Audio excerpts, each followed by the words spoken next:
الذين آمنوا وتطمئن قلوبهم بذكر الله ألا بذكر الله تطمئن القلوب.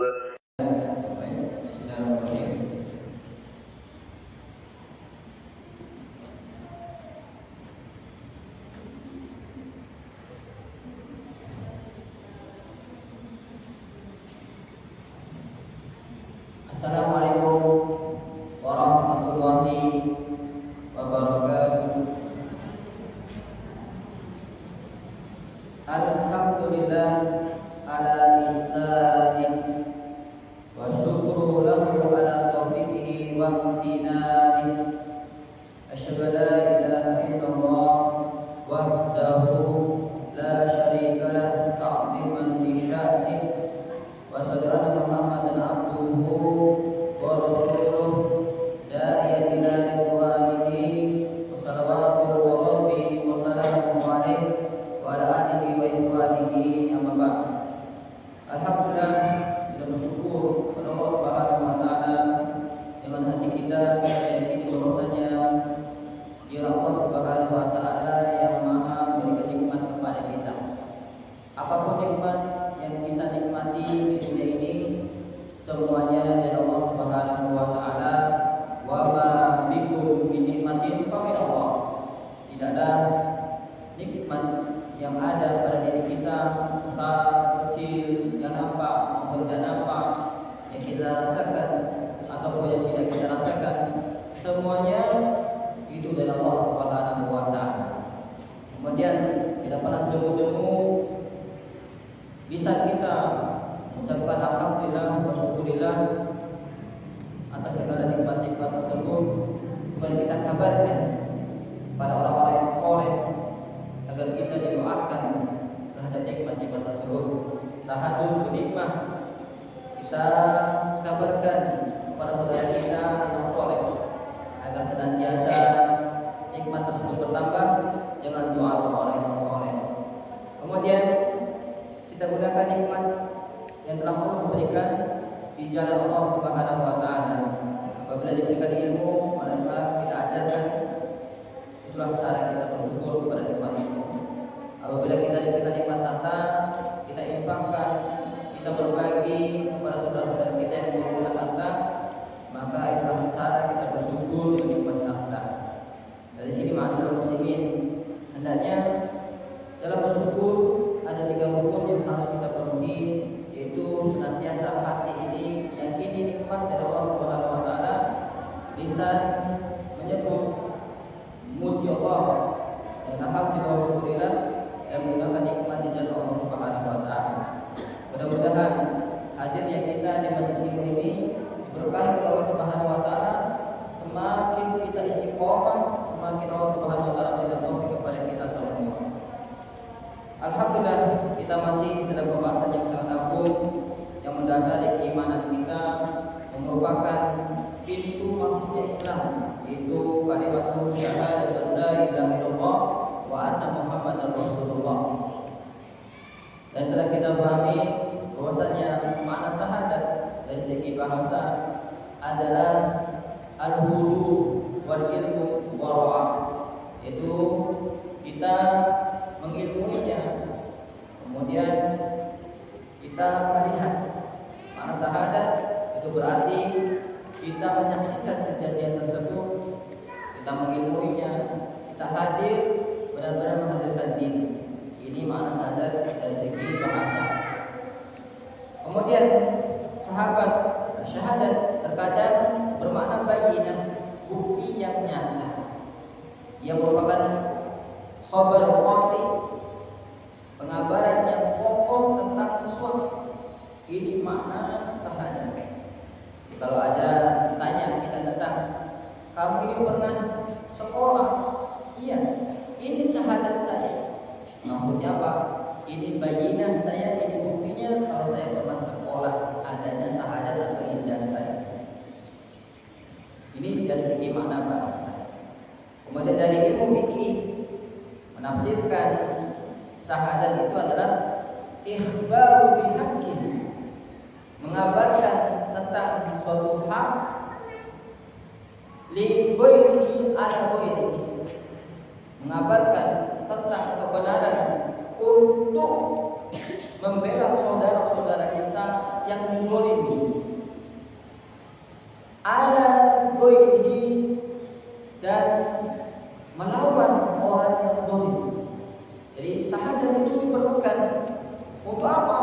Untuk menegakkan sebuah kebenaran, membela hak-hak orang-orang dizalimi dan melawan orang-orang yang zalim. Inilah makna perkataan Rasulullah sallallahu alaihi wasallam, "Unsur akhaka dzaliman kana mazluman." Tolonglah saudaramu yang mazlum, yang dizalimi. Jelas cara menolong saudara kita yang mazlum, kita berikan pertolongan, kita berikan sumbangsi agar terangkat dia, agar hak-haknya dikembalikan. Ini jelas. Ada orang yang zalim, bagaimana cara menolongnya? Cara menolongnya agar kita bisa menghentikan kezaliman tersebut. Bila kita menghadirkan bukti-bukti, kita menghadirkan penjelasan-penjelasan yang nyata sehingga dia meninggalkan kezalimannya. Ini makna syahadat dari segi fikih. Kemudian makna syahadat pula dari segi aqaid telah kita paparkan, yang merupakan al-iqrar bil qalbi, keyakinan yang kuat yang kokoh di dalam hati kita. Wa nutqu bil lisan, dan diucapkan dengan lisan kita. Bi wahdaniyatillahi ta'ala, tentang keagungan, tentang keesaan Allah Subhanahu wa taala, wa nubuwwati Muhammadin sallallahu alaihi wasallam, dan tentang kenabian Nabi Muhammad sallallahu alaihi wasallam. Ini sudah kita bahas bahwasanya syahadat itu adalah keyakinan yang dalam hati yang kokoh, merupakan ikrar kita, persaksian kita, janji kita, dan dia harus diungkapkan dengan kedua lisan kita, dengan lisan kita.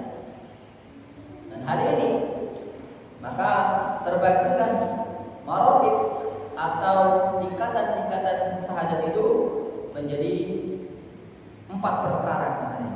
Ada orang-orang yang sekedar ilmu saja, syahadatnya dengan ilmu, meyakini saja. Ini tidaklah cukup, sebagaimana peristiwa Abu Thalib, pamannya Rasulullah SAW, beliau meninggal tidak mengucapkan, namun dia yakin dalam hatinya. Jadi dikatakan muslim, tidak masuk Islam karena tidak diucapkan. Ada rukunnya di hati dan di lisan. Kemudian derajat takallum, tahadus dengan lisan, an-nutqu bil lisan, diungkapkan dengan lisan. Karena lisan ini dijadikan dalil, dijadikan bukti bahwasanya dia beriman. Ada hujah di dalam Allah Subhanahu wa taala. Karena sebuah keyakinan menjadi bukti jujurnya keyakinan tersebut tatkala sudah keluar dari lisannya.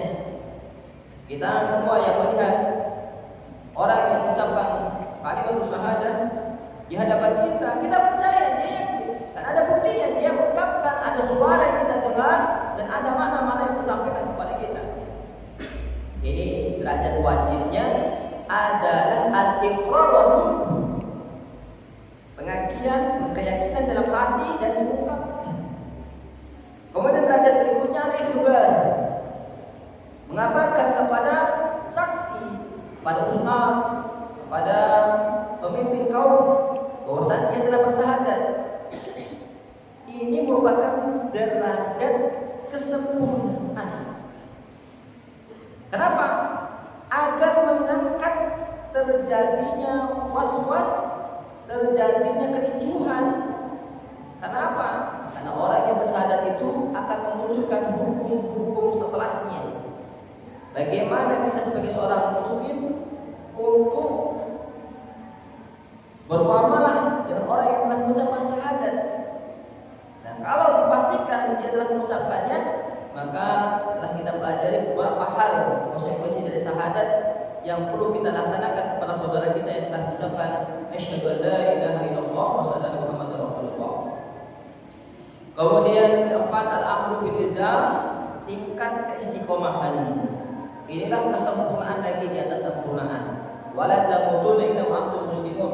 Kita dituntut oleh Allah Subhanahu wa taala mengucapkan dua kalimat syahadat, kemudian disaksikan oleh manusia, kemudian benar Islam, jujur dia dalam keimanan hingga dia bertemu dengan Allah Subhanahu wa taala.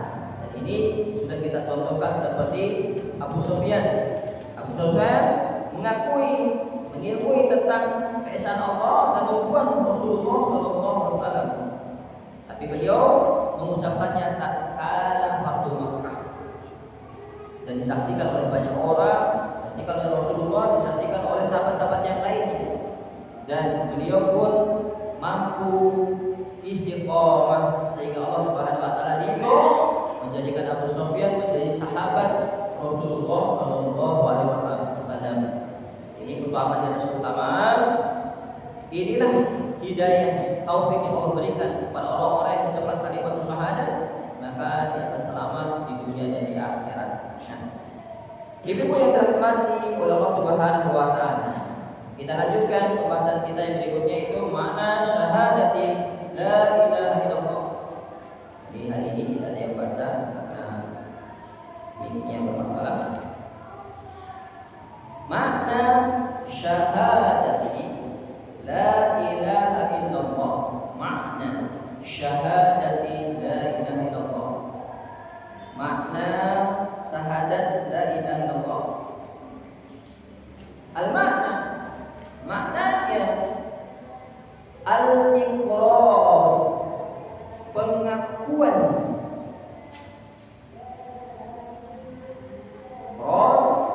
Pengakuan. Al-zazim, yang kokoh, pengakuan yang kokoh. Al-zazim, di annahu, pada bahwasanya, di annahu, pada bahwasanya, la ma'buda bihaqqin, la ma'buda bihaqqin illallah. Al-makna al-iqraru al-jazimu bi annahu la ma'buda bihaqqin illallah subhanahu wa ta'ala.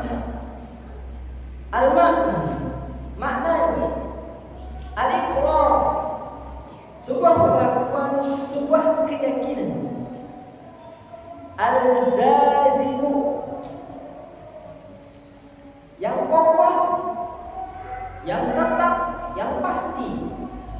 Bi annahu, pada la ma'buda, tidak ada sesembahan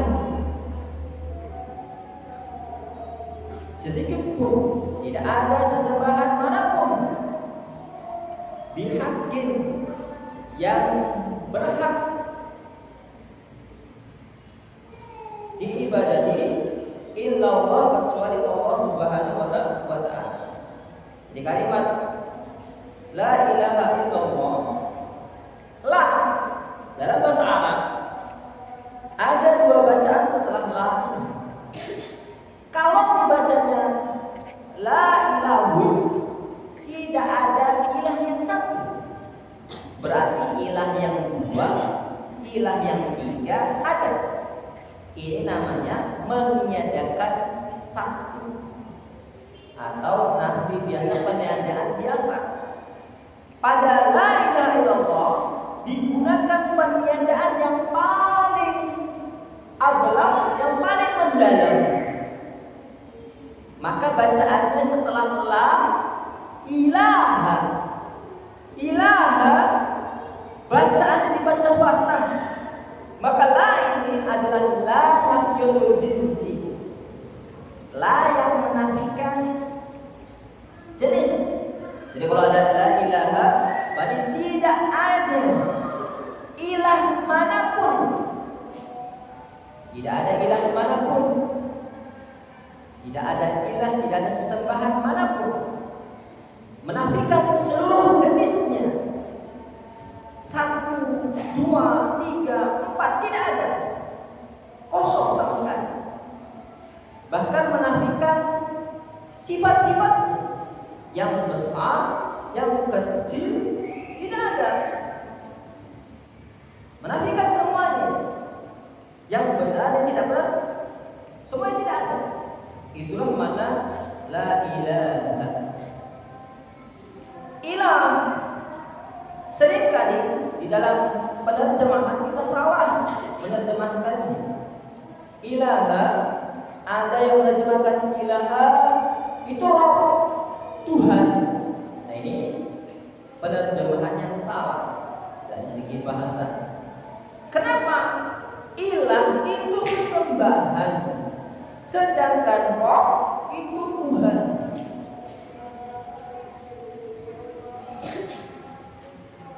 Kemudian ada lagi yang mana la ilaha, dikatakan al-hakim, tidak ada hakim selain Allah, tidak ada hukum selain hukum Allah. Nah, la ilaha lebih kepada sesembahan. Ada kata aliha ya'lamu ilahan, dalam bahasa Arab itu sesembahan yang diibadahi. Berarti la ilaha tidak ada sama sekali yang diibadahi. Tidak ada. Kemudian illallah, la ilaha haqqun illallah. Jadi ibu, di situ ada kalimat yang dibuang, yaitu kalimat haqqun. Kalimat lengkapnya sebenarnya adalah la ilaha, la ilaha haqqun illallah. Atau ulama yang lain, la ilaha bihaqqin illallah. Illallah menetapkan hanya kepada Allah lah sesembahan yang benar itu. Peribadatan kita hanya untuk Allah. Iyyaka na'budu wa iyyaka nasta'in. Hanya kami beribadah kepadamu ya Allah. Hanya kepadamu lah kami beribadah, dan hanya kepadamu lah kami bertawakal. Itulah makna illallah. Lantas kalau kita sempurnakan la ilaha illallah, maknanya tidak ada sesembahan yang benar sedikit pun di dunia ini illallah, kecuali hanya Allah.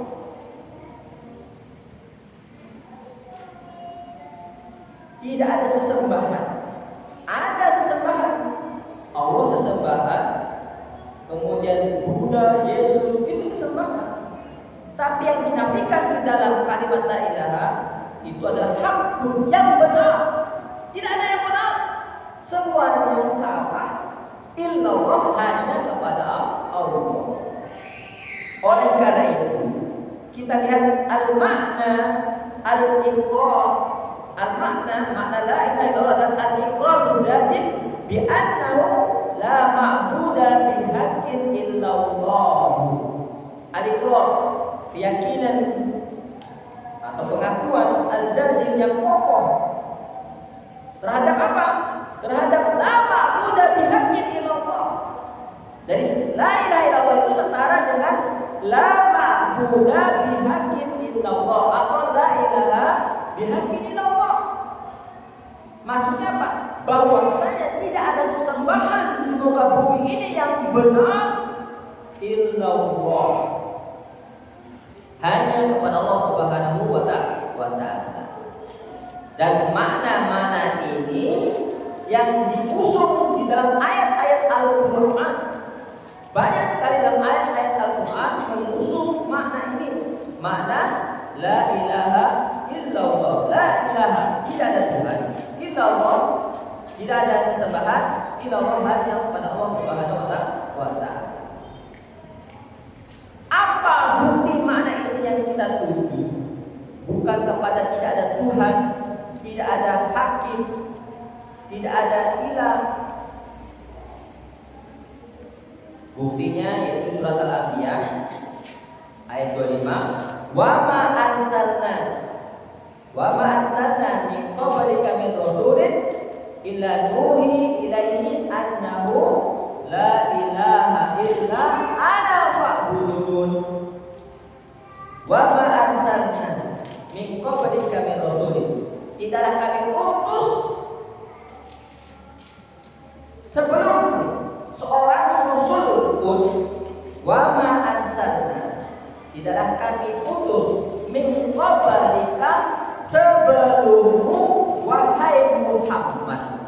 Wa ma arsalna min qablika, tidaklah kami utus sebelummu wahai Muhammad min rasulin, seorang rasul pun, illa kecuali nuhi ilaihi, kecuali kami nuhi kami wahyukan ilaihi kepadanya. Apa yang diwahyukan? Risalah apa? Tugas apa yang dibebankan para rasul untuk disampaikan kepada kita? Berita apa? Beritanya adalah la ilaha illa ana. La ilaha sama. Illallah illa ana. Karena Allah yang mengucapkan, makanya illa ana. La ilaha, tidak ada sesembahan yang benar illallah illa ana, kecuali aku, kata Allah Subhanahu wa ta'ala. Maka tugasnya fa'buduni, maka sembahlah aku Subhanahu wa ta'ala, sembahlah aku Allah Subhanahu wa ta'ala. Dari sini la ilaha illa ana setara dengan la ilaha illallah. Kemudian di ayat yang lain dalam surat Al-A'raf ayat 65, wa qala Allah subhanahu wa qala Allah Subhanahu wa ta'ala berfirman, wa ila adin, kepada Ad, akhahum Hud, kepada Ad kami mengutus saudara mereka itu Hud. Ila Ad, kaum Ad merupakan generasi kaum Nabi Nuh. Mereka lah orang Arab asli. Artinya Arab asli, Arab purba. Sedangkan Ismail itu Arab yang baru. Di kota Irak sana, di Arab sana, telah diutus Akhom kepada Ad, diutus saudaranya yaitu Hud, Nabi Hud. Nabi Ad atau Nabi Hud raksasa menghadapi Ad yang raksasa, orang-orang yang besar-besar, yang kokoh-kokoh, mereka yang membuat istana-istana besar di padang pasir. Dengan kekuatan teknologi seperti itu, mereka yang bergelimang dengan punya mereka lupa kepada Allah, maka diserulah kepada mereka, diutuslah Nabi Hud kepada kaum Ad. Apa kata Allah? Mengabarkan tentang Nabi Hud. Qala Hud, berkata Hud, ya qaumi, wahai kaumku, ubudullaha ma lakum min ilahin ghairuh. Ubudullaha ma lakum min ilahin ghairuh. Kita pecah kalimat ini. Ubudullaha, hanya menyembah Allah. Ini makna illallah. Jadi ubudullah mengandung makna illallah. Malakum min ilahin, tidaklah untuk kalian sebuah ilah pun atau sebuah sembahan pun. Tidak ada bagi kalian sesembahan pun. Ini setara dengan kalimat la ilaha ghairuhu, hanya Allah. Begitu banyak ayat-ayat yang semisalnya mengandung makna la ilaha illallah.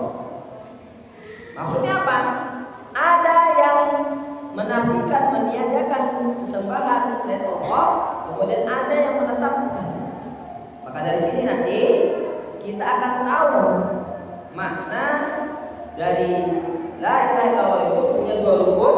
Rukun yang namanya nafyun, peniadaan, ada yang menamakan isbat, penetapan hanya untuk Allah. Kemudian di ayat yang lain Allah Subhanahu wa taala berfirman, wa ilahukum ilahun wahid. Sesembahan kalian itu ada sesembahan yang esa. Esa apa maknanya? La ilaha, tidak ada sesembahan hakun yang benar illa huwa, kecuali hanya dia. Hanya dia ini adalah illallah, maksudnya adalah hanya Allah.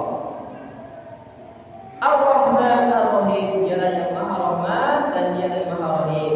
Di banyak sekali ayat-ayat yang semisal yang mengungkapkan tentang makna la ilaha illallah. Jadi makna la ilaha illallah dari ayat-ayat yang ada berarti la ma'budu bihaqqin illallah, atau la ma'budu haqqun illallah.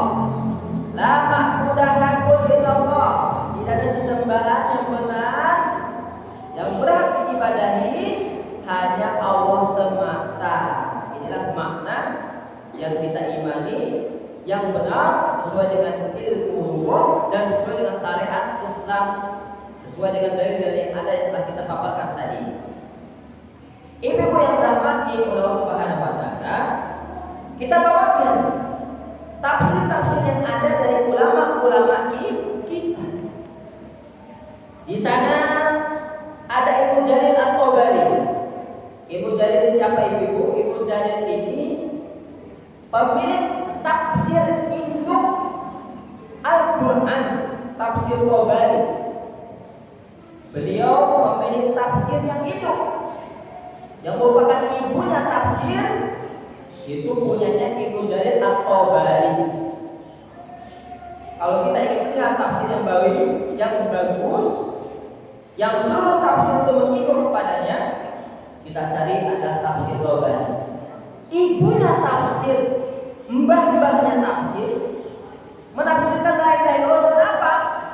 Berkata Ibnu Jarir At-Tabari mengatakan, la ma'budu bihaqqin tajuzu ibadatuhu, la ma'budu bihaqqin, tidak ada sesembahan yang benar yang diibadahi dengan benar, tajuzu ibadatuhu, yang boleh diibadahi, tajuzu yang boleh, ibadatuhu diibadahi, wa tasluhul uluhiyah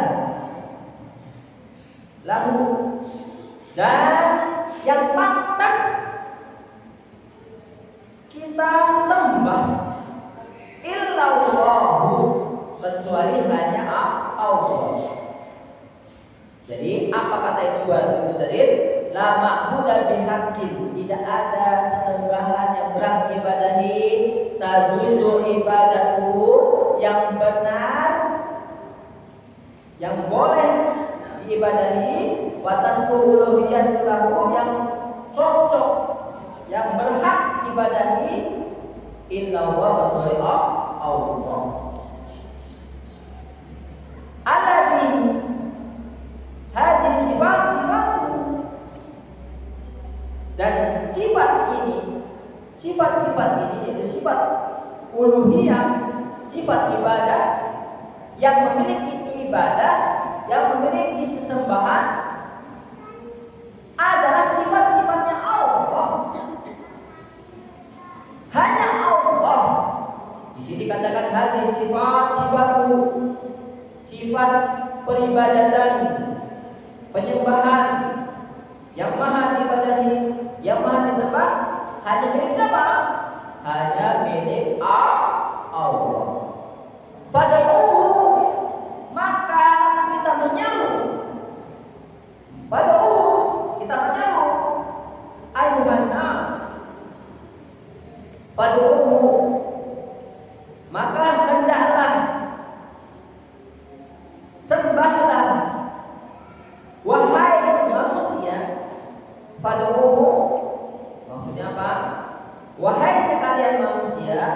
nas, sekalian manusia, fad'uhu, sembahlah hanya Allah. Fad'uhu, ibadahilah dia. Ayuhan nas, wahai sekalian manusia. Mukhlisina lahuddin, mukhlisina lahuddin, mukhlisin dalam keadaan mengikhlaskan lahu untuknya ad-din, amalan atau agama kita, ibadah kita, agama kita, ibadah yang kita ikhlaskan untuk Allah. Wa mukhlisina lahu ta'ata, dan kita ikhlaskan, mukhlisina kita ikhlaskan lahu untuk Allah, hanya untuk Allah, at-ta'at ketaatan, salat, sholat, zakat, puasa, segala jenis ketaatan hanya untuk Allah.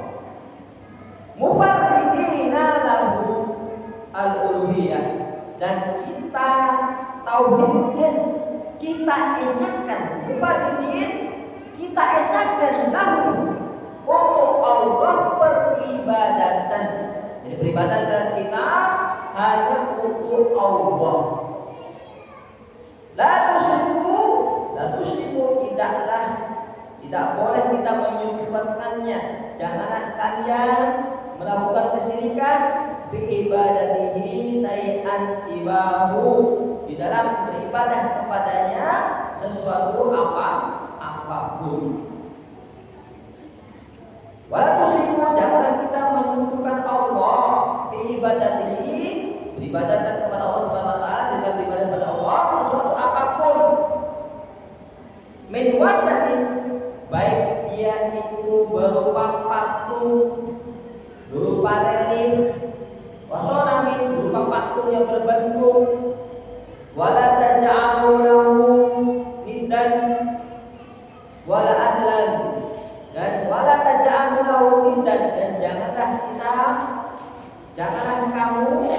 kalian menjadikan tandingan selain Allah Subhanahu wa taala, wala adlan, dan kita palingkan ibadah tersebut. Nah, dari makna yang diperkatakan oleh Ibnu Jarir, maka jelaslah bahwasanya la ma'budu bihaqqin illa Allah. Beliau mengatakan yang berhak ibadah itu hanya Allah semata. Hadis sifat uluhiyah itu hanya milik siapa? Milik Allah. Karena Allah yang memiliki, maka kita mukhlisina lahuddin, kita itu benar-benar mengikhlaskan ibadah hanya untuk Allah, mengikhlaskan agama kita, amalan kita hanya untuk Allah. Mukhlisina lahu at-ta'ata, mukhlisina lahu ta'ah, dan kita ikhlaskan ketaatan kepada Allah. Mufarridina, dengan benar-benar mengesahkan tahu uluhiyah pada Allah, peribadatan kita, janganlah kita menyekutukannya. Jadi dari sini tetaplah apa yang dikatakan oleh Ibnu Jarir, bahwasanya yang berhak ibadahi hanya Allah. Ada rukun yang lain tidak. Oleh karena itu di sini ada dua rukun dari makna la ilaha illallah tersebut. Rukun yang pertama kita tiadakan. Kalau hanya meniadakan saja, orang yang berkeyakinan tidak ada Tuhan, apa namanya ibu? Tidak ada Tuhan. Ateis, agnostis atau ateis. Ateis, tanpa Tuhan. Kalau illallah menetapkan Allah, tapi dia masih menyekutukan Allah, itu namanya musyrik. Kalau la ilaha saja berarti ateis dia.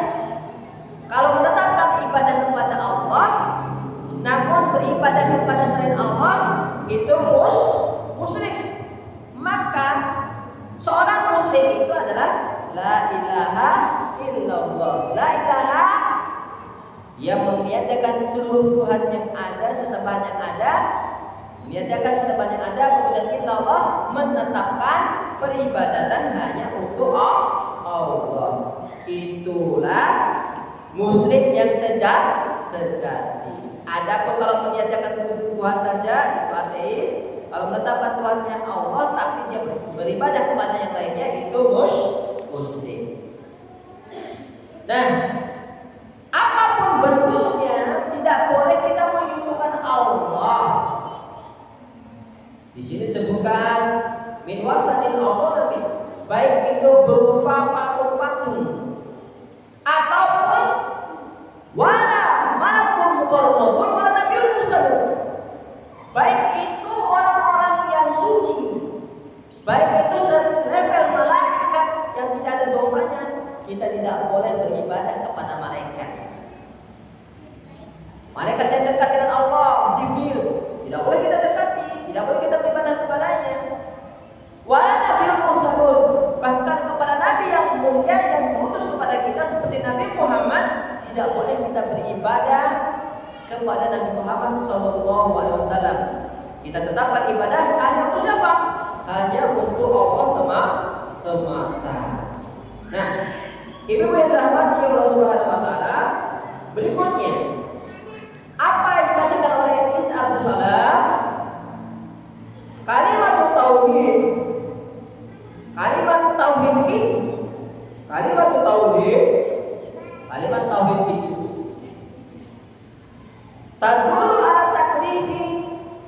tadulu ala taklifi bil wajibi wal haram. Kalimat tauhid tadulu menunjukkan ala atas taklif, beban, kewajiban. Taklif menunjukkan kepada adanya beban bagi kita. Berarti bukan hanya sekedar kita mengucapkan la ilaha illallah saja, tapi ada konsekuensi, ada beban yang harus kita tanggung jawab, yang harus kita pikul. Apa itu? Bil wajibi wal harami. Ada perintah-perintah yang menjadi kewajiban untuk kita, wal haram, dan ada larangan-larangan yang kita harus tinggalkan.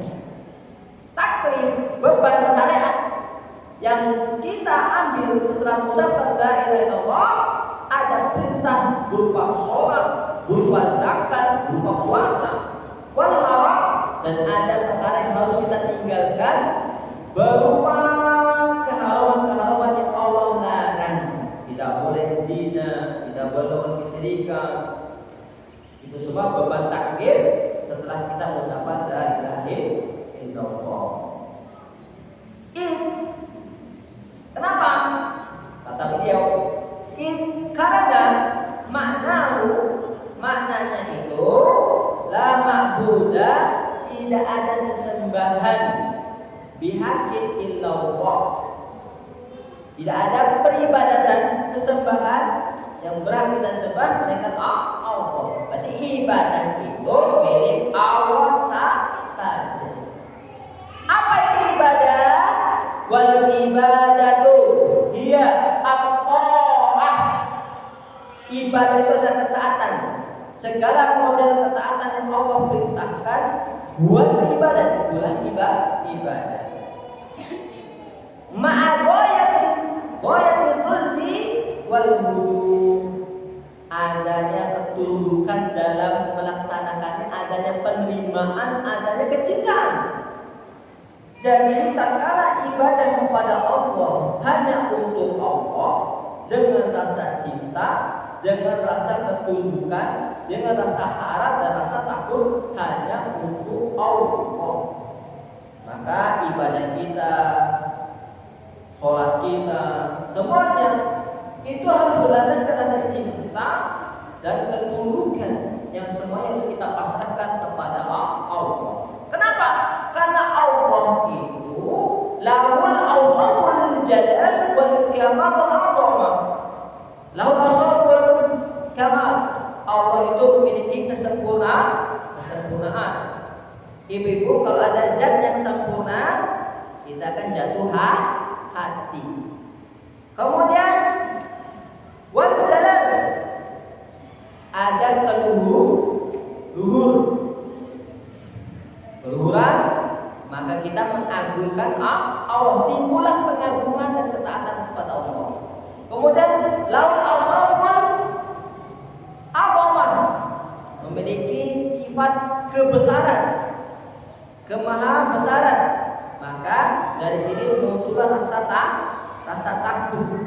Oleh karena itu dari sinilah kita simpulkan Allah itu yang diibadahi dengan ikhlas, menyerahkan ibadah pasrah kepada Allah dengan rasa cinta, pengagungan dan rasa takut kita kepada Allah.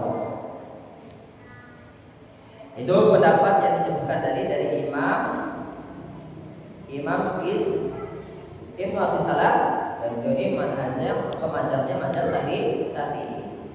Sengaja kita hadirkan beberapa pendapat ini supaya kita tahu bahwasanya semua ulama itu sepakat tentang makna la ilaha illallah.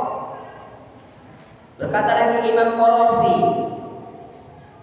waqala Qarafi, berkata Imam Qarafi fi sifatil adzan, pada sifat adzan, tentang syahadat tauhid, maknanya apa? Al-ilahu al-ma'budu. Makna ilah hanya untuk Allah, sesembah hanya untuk Allah adalah al-ma'bud, adalah dialah yang sejatinya diibadahi. Sesembahan yang sejati hanya Allah. Walaisal muradu nafyul ma'budi kaifa kana. Walaisal murad, bukan maksud dari kalimat la ilaha illallah itu nafyal ma'budi. Walaisal murad nafyal ma'budi kaifa kana. Bukan maksud dari peniadaan la ilaha illallah itu berarti tidak ada Tuhan, tidak ada ilah secara hakikat. Kenapa? Secara jelas realita ada Tuhan, sesembahan yang disembah selain Allah. Adapun yang kita nafikan adalah Tuhan yang benar. Kata beliau, bukanlah kita itu meniadakan sesembahan, karena ada sesembahan itu di hakikat kehidupan kita ada. Li wujudil ma'budin fil wujud, karena keberadaan sesembahan itu ada. Seperti asnam, seperti kawakib, kal asnam wal kawakib. Ada orang nyembah patung, ada yang nyembah bintang-bintang. Kemudian dia melanjutkan bal summa, akan tetapi di sana ada sifatul maradun, ada yang terbuang takdiruha, yang kita hadirkan, kita takdirkan, kita kira-kira la ma'buda mustahiqul ibadah illallah, yang berhak diibadahi, la ma'buda, tidak ada Tuhan, tidak ada ilah sesembahan, tidak ada sesembahan mustahiq yang berhak lil ibadah untuk ibadahi illallah. Maka Imam Qarafi mengatakan la ilaha illallah adalah la ma'buda mustahiqul lil ibadahi illallah.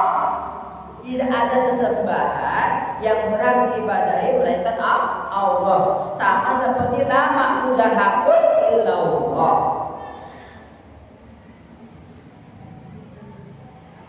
Wa man lam yukmil hadhihi sifah lazimahu ayyakuna tasawwuruhu kadiban. Wa man lam yukmil, barang siapa yang tidak menampakkan atau mentakdirkan kalimat haqqun tentang sifat ini, berarti yang dibuang dari kalimat syahadat itu adalah la ilaha haqqun. Lazimahu, kalau tidak dihadirkan kalimat ini, maka melazimkan diri orang yang berkata bahwasanya la ilaha tanpa menakdirkan haqqun ayakuna tasyahuduhu kadiban, maka syahadatnya termasuk syahadat yang dusta. Kenapa? Karena yang kita perlukan di sini adalah meniadakan sesembahan yang benar. Adapun kalau meniadakan Tuhan atau sesembahan saja, ternyata ada di hadapan kita Tuhan-Tuhan yang disembah atau yang diibadahi. Jadi yang benar adalah la ma'budu mustahiqun lil ibadati illallah. Tidak ada sesembahan yang berhak diibadahi hanya untuk Allah. Kemudian berikutnya Ibnu Taimiyah dari mazhab Hambali. Beliau menafsirkan at-tauhid. Tauhid itu atau kalimat la ilaha illallah alladzi ba'atsallahu bihi rusulahu,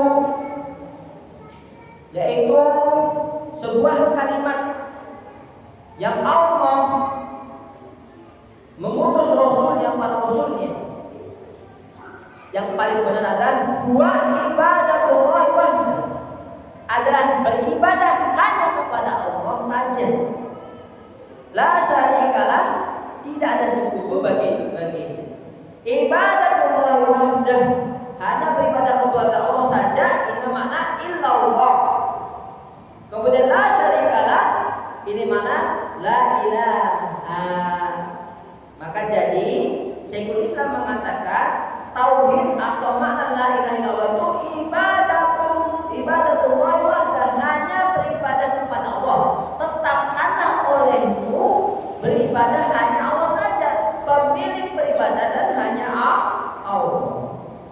La syarikalah, tidak ada sekutu, tidak ada tandingan bagi Allah di dalam hal peribadatan.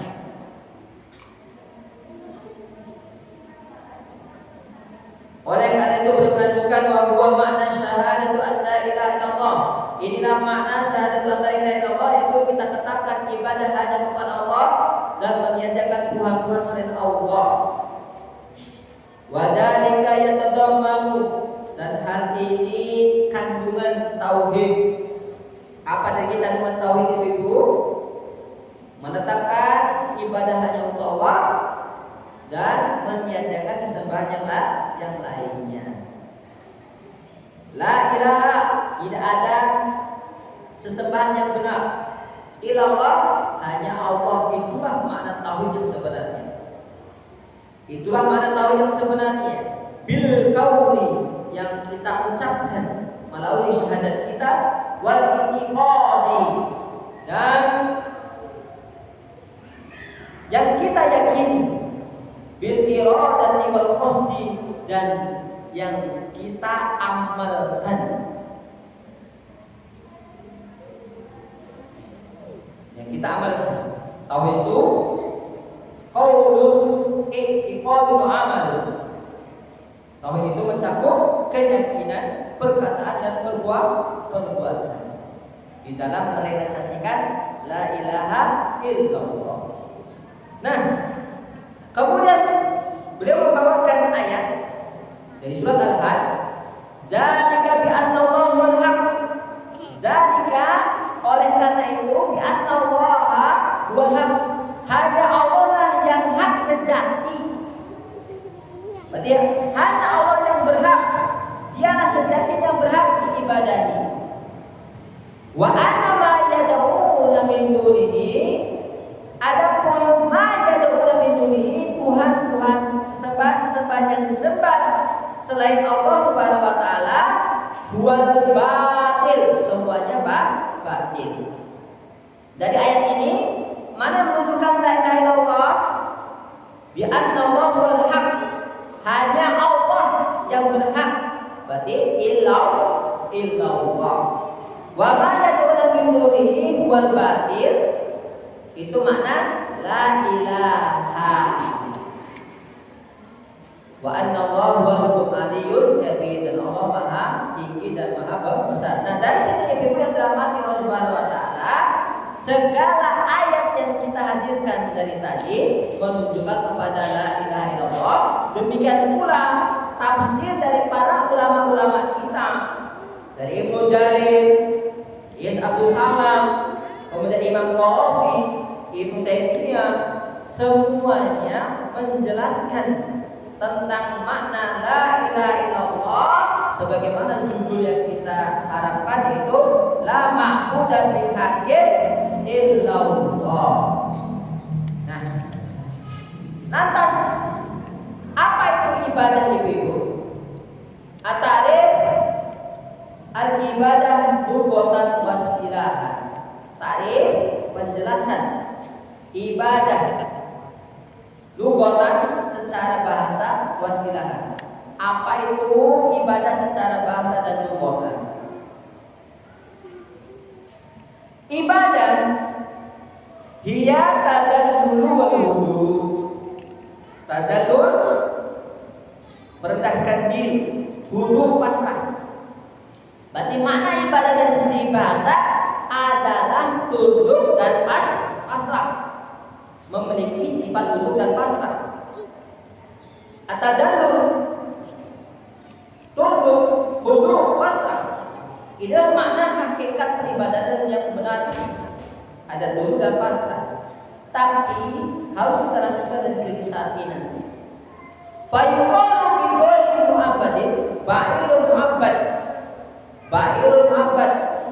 Kalau kita katakan onta yang mu'abbad, apa itu onta yang mu'abbad? Onta yang mudallilun. Onta yang merendahkan diri, yang menderum. Kalau kita katakan dari bahasa Arab, ada ba'irul mu'abbadin. Ada ba'irul mu'abbadun, itu maksudnya adalah onta yang menderum. Wa tariqul mu'abbad, jalan yang mu'abbad. Maksudnya ada apa? Jalan yang mu'abbad. Kalau katakan orang Arab ada mengatakan tariqul mu'abbad, maka dikatakan mudalladun. Mudalladun atau mudalladun maksudnya tanah yang rendah.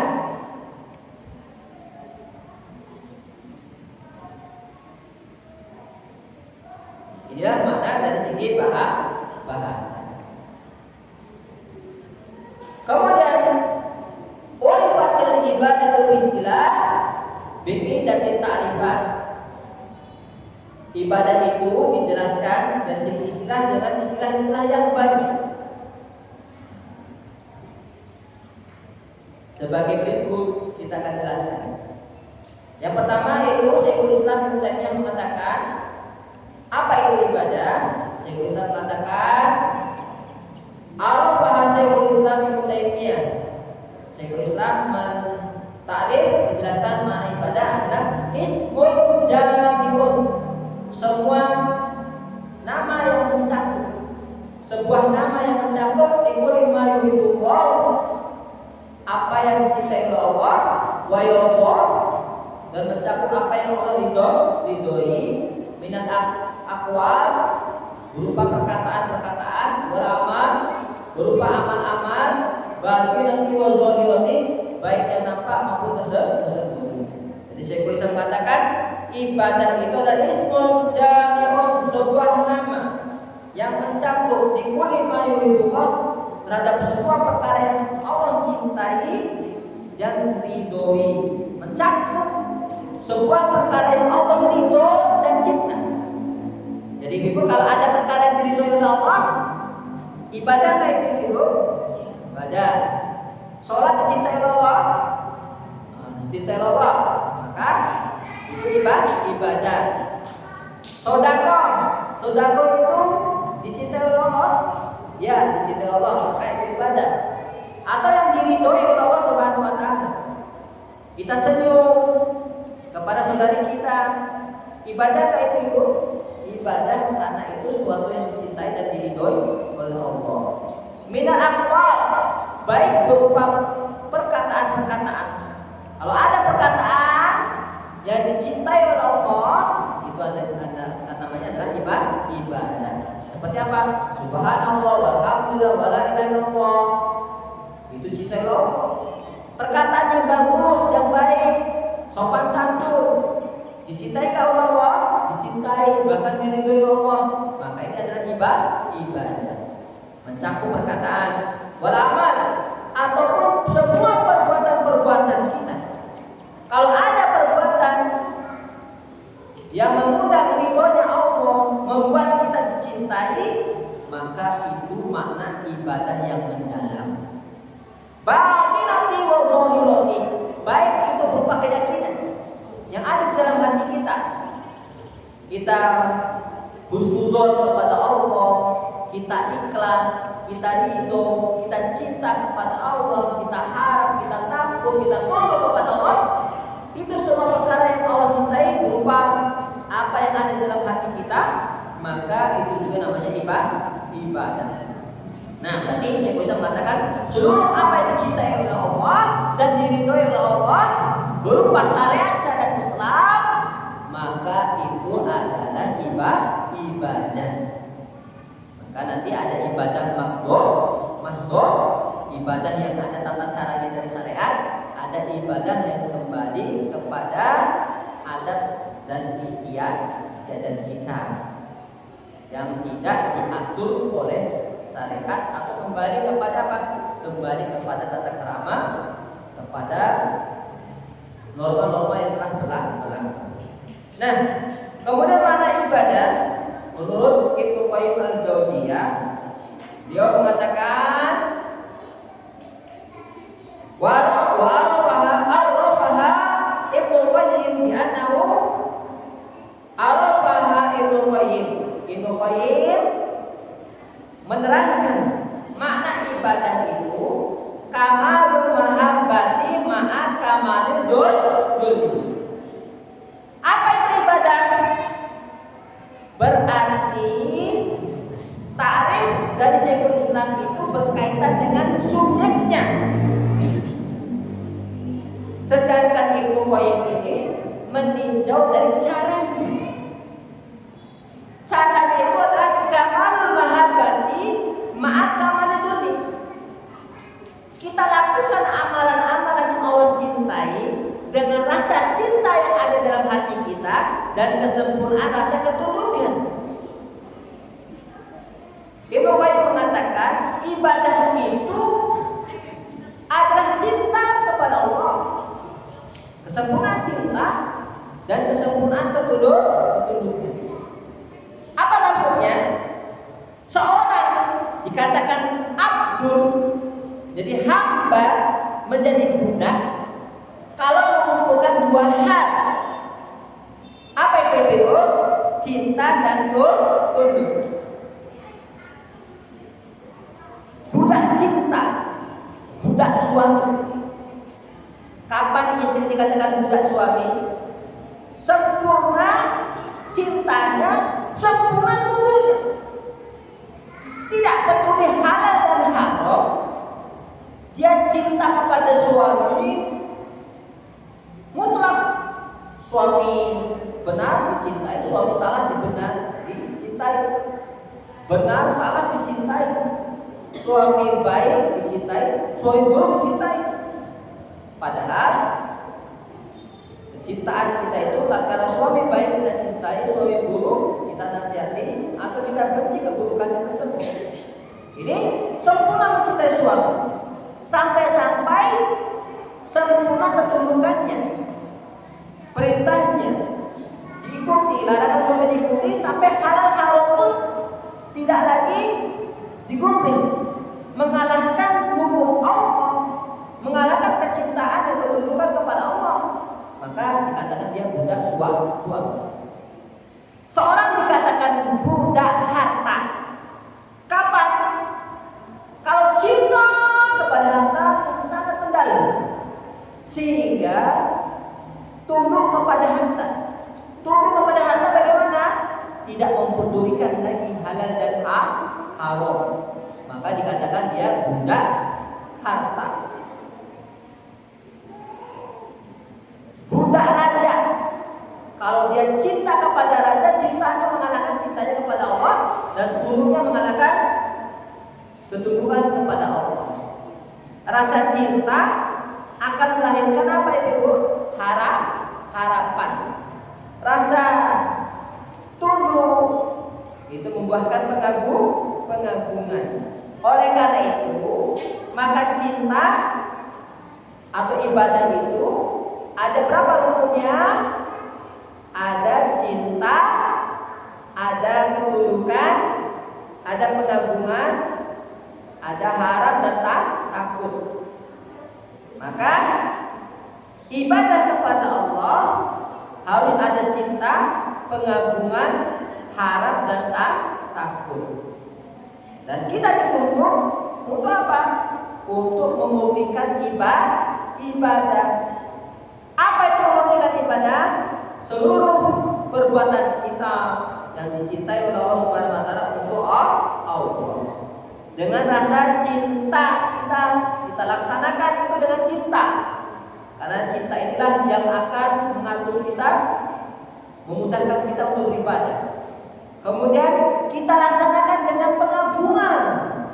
Benar-benar kita menghadirkan hati, menghadirkan kebesaran Allah. Kemudian berharap kepada Allah, mengharap ganjaran kepada Allah Subhanahu wa taala, dan takutnya hanya kepada Allah Subhanahu wa taala. Barang siapa yang mengumpulkan hal-hal ini, maka dia telah sempurna beribadah kepada Allah, dikatakan ahli tauhid. Ahli tauhid itu melaksanakan ibadah baik zahir dan batin yang dicintai oleh Allah dengan rasa cinta. Dia laksanakan, tidak ada beban karena dia laksanakan dengan rasa cinta. Kemudian benar-benar dilaksanakan dengan mengagungkan syiar-syiar Allah, mengagungkan Allah, mengagungkan apa yang Allah perintahkan. Kemudian dia benar-benar melaksanakannya dengan adanya rasa harap kepada Allah dan rasa takut kepada Allah. Itulah seagung-agungnya ibadah yang kita lakukan. Itu seorang muwahhid beribadah kepada Allah, baik ibadah hati, ibadah zahir, ini merupakan kecintaan Allah kepada kita. Kita laksanakan dengan rasa cinta, harap, takut, dan mengagungkan Allah Subhanahu wa taala. Nah, ibu yang dirahmati Allah Subhanahu wa taala. Nah, dari sini kita simpulkan bahwasanya rukun la ilaha illallah itu ada dua. Apa rukunnya ibu? Rukunnya ada dua. Yang pertama, an-nafyu wal isbat. An-nafyu menafikan segala bentuk ibadah kepada tuhan-tuhan selain Allah, kepada sesembahan selain Allah. Wal isbat, penetapan, maksudnya adalah menetapkan ibadah hanya untuk Allah saja. Soalnya besok kita akan lanjutkan tentang rukun-rukun ibadah dan syarat-syarat, rukun-rukun la ilaha illallah dan syarat la ilaha illallah. Ada yang tanyakan? Tafadhali. Apa itu hari ini pada kata itu?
Imam Qarafi menafikan maksud dari la ilaha illallah itu bukan meniadakan sesembahan. Ada nggak sesembahan di dunia ini? Ada. Ada yang benar, ada yang salah.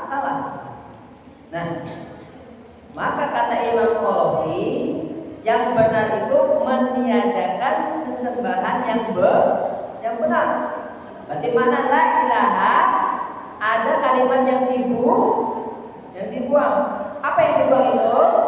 Hakun. Berarti la ilaha hakun illallah. Kalau hanya la ilaha saja, berarti kita mendustakan apa yang ada di dunia ini. Karena di dunia ini banyak sekali sesembahan. Adapun kalau kita la ilaha hakun, berarti yang kita tiadakan itu yang benar. Tidak ada yang benar sesembahan yang ada itu. Adapun yang benar siapa? Hanya Allah. Maka maksud kata Imam Qarafi, laisal maqsud laisal murad nafyul ma'bud kaifakan. Bukanlah kita itu menafikan Tuhan sesembahan yang ada. Karena sesembahan itu ada enggak? Ada. Di dalam wujud di dunia ini ada sesembahan itu. Akan tetapi bal summa sifatul mutmarah takdiruhu la ma'budah mustahiqun ibadah. Tetapi harus ada sifat yang kita sembunyikan dan kita tampakkan. Berarti la ma'budah itu harus ditambah apa? La ma'budah hakun atau mustahiqun ibadah. Berarti la ilaha harus ditambah la ilaha hakun illallah. Adapun kalau ahli lughat itu pendapatnya la ilaha maujudun, tidak ada sesembahan yang ada. Ada nggak sesembahan? Ada. Berarti kalimat ini salah. Yang benar apa? La ilaha hakun, tidak ada sesembahan yang benar. Illallah, hanya Allah. Nah, itu makna dari Imam Qarafi. Buktinya di dalam dunia ini kata beliau ada patung-patung yang disembah, ada bintang-bintang disembah. Patung dan bintang-bintang itu sesembahan, tapi bukan sesembahan yang benar. Maka yang benar itu hanya siapa? Hanya Allah saja. Maka apa makna la ilaha illallah menurut Imam Qarafi? Itu la ma'budah mustahiqun lil ibadah illallah. Nah, bisa dipahami? Nah, maka semuanya setara dalam menafsirkan, berbeda-beda ibarah. Maka hakikat la ilaha illallah itu adalah la ilaha hakun illallah atau la ilaha bihaqqin illallah. Semuanya ini pendapat yang benar yang disampaikan oleh ulama-ulama kita yang mengandung hukumnya ada nafyu, ada isbat.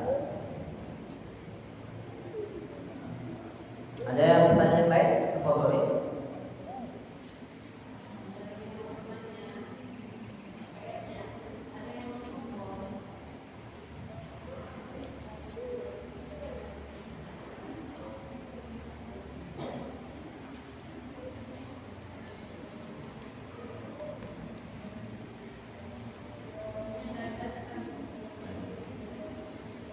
Demikian yang bisa kita kaji pada hari ini.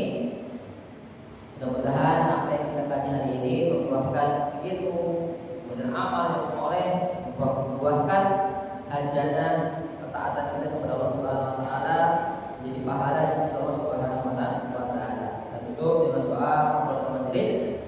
Subhanallahumma wa bihamdika, asyhadu an la ilaha illa anta, astaghfiruka wa atubu ilaik, wa akhiru da'wana alhamdulillahi rabbil alamin. Assalamualaikum warahmatullahi wabarakatuh.